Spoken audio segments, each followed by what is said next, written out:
Hey Asheville, welcome to the Post Creative Mornings AVL Late Morning Show.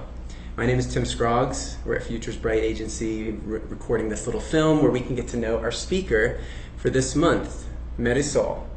She was speaking on community, and when it comes out, you have to watch it. It is deeply moving, and it was impressive. Seems like it cheapens it, but it was a beautiful, beautiful talk. I appreciate that. Thank you for doing this with us too. And thank you for everything you've given to the Creative Mornings community. Yeah, I feel like it was a gift to me too to have the opportunity really to think about community and what it means to me and how I got to it. Cool.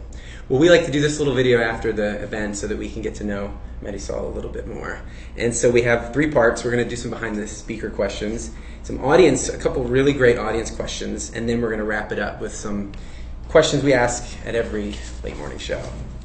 So the first question is about you. What excited you most about this month's theme, community?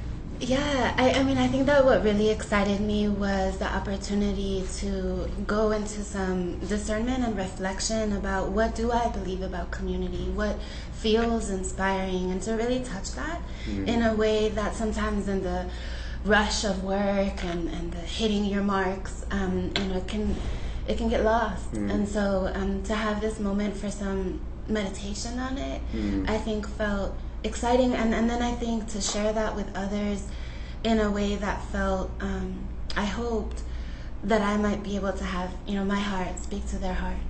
I thought it was beautiful how it was so personal, but I felt so involved at the same time, which is, I think, a missing piece in a lot of people's story. Like in your talk, you talked about the one-sided story, or the single story, and some people will make it all about them, and it was about you, but it somehow enveloped all of us, and that was, I think, the perfect presentation of community that we could have ever have hoped for. What was your highlight moment of this morning? I was sitting there before it was my turn to get up on the stage and trying to not let my heart race out of my chest.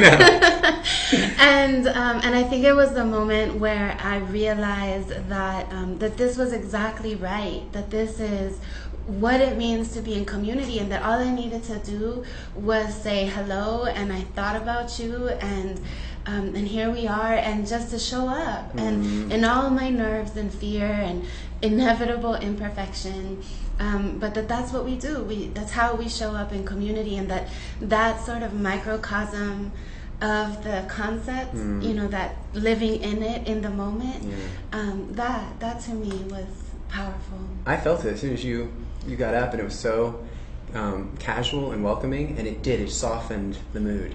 You could feel it, and I think it opened the door for what you called a spoken word performance, which I would agree. It was rhythmic, and it was impactful in its cadence.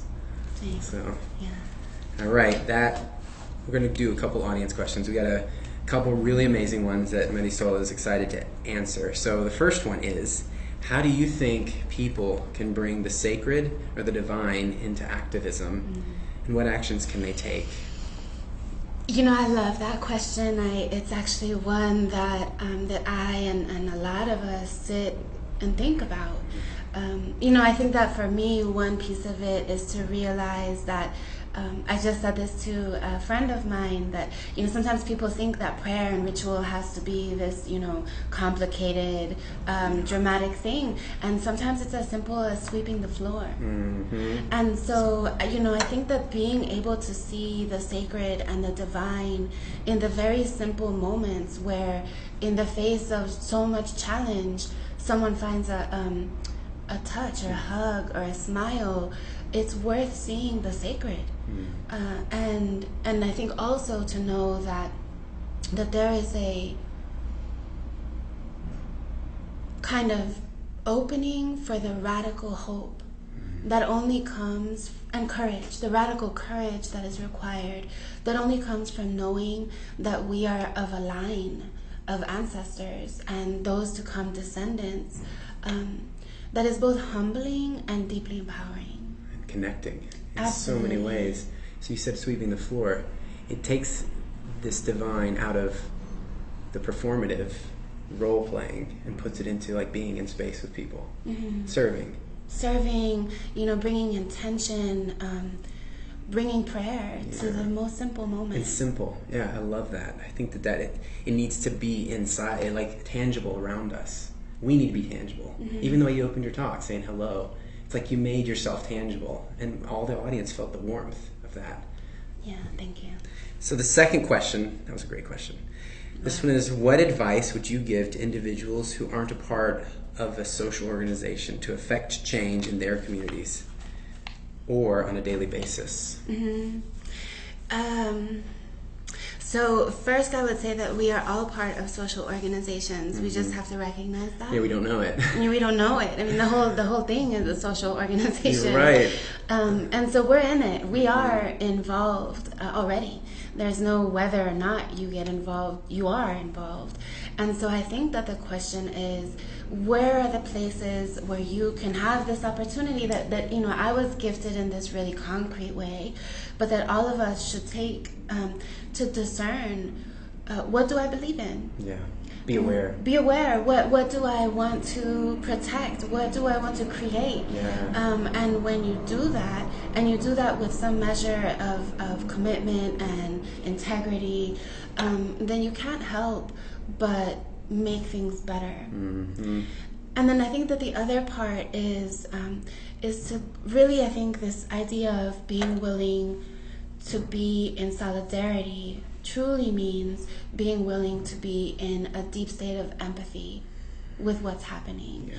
And there's so much that's built to short circuit our contact with our empathy, including ideas of that the normal is happy and positive, and the marginalization of suffering and anger and sadness. I think being able to hold our full complexity for ourselves personally then creates a greater allowance for us to do that for the world, which so needs to be felt. That's good. That's amazing. It's been really fun, and so this is the little end of the part of this late morning show where we like to do what we call a rapid wrap up. And so these are just 3 fun questions. What's your favorite time of day? So it's changed.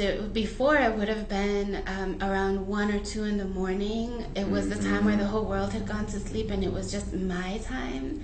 But of late, I would say it has become the 6:30 in the morning time where I have made this commitment to sit on a cushion and practice meditating, which is new for me. It's something I've always wanted. So I would say that time of being with myself and not being anything at all. I'm letting it just pause. How do you stay awake at 6 o'clock in the morning meditating? That would be my problem. I don't stay up till 2 in the morning anymore. Yeah, you cannot do that. All right, question 2 is, what's your favorite spot in Asheville? So I would say that my favorite spot in Asheville would be by the river. It's not quite in Asheville City, but it is over by Ledges, like right off of Riverside. I have thrown many a gemstone and made many an offering and prayer and been in community on that riverside in sacred space. I would say that's my favorite. It's beautiful. Last one is, who comes to your mind when you hear the word creativity, and why? Yeah, I'm always going to say Frida Kahlo. And Frida, not just because she was such a brilliant artist and was of an artistic community, but because she was able to do something that I only aspire to do, which is this incredible alchemy of turning pain and suffering into beauty. And that is what she did. And she didn't just do it with her paintings. She did it with her body, and she did it with the way she loved, and she did it with the way that she lived. And I would love to be that. That's awesome. Well, thanks for taking the time to be with us, and thank you, Marisol, for this and for your talk and for everything you put into it. It will impact us going forward forever. And me as well. And this, I just wanted to bring up that this video is being made possible by Blue Spiral 1. It's a pretty sweet gallery in Asheville. And so thank you for your support as well.